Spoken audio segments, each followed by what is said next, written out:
আপনি বলে দেন আল্লাহ সত্য বলেছেন। এই জন্য আল্লাহর বাণী তেলাওয়াত করার পরে কারি সাহেবরা দেখবেন পরে সাদাকাল্লাহুল আযীম।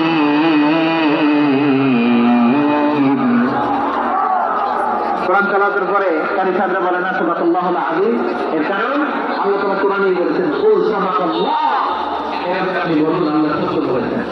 আল্লাহর বাণী তেলাওয়াতের পরে কারিরা বলে সাদাকাল্লাহুল আযীম, আল্লাহ তাআলা সত্য বলেছেন। এটা বলা আবশ্যক না, সুন্নাহ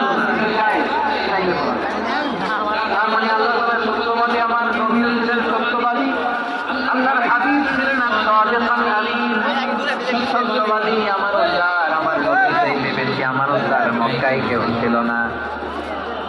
আল্লাহর হাবিবের চাইতে বেশি আমানতদার কেউ ছিল না, তার চাইতে সত্যবাদী কেউ ছিল না।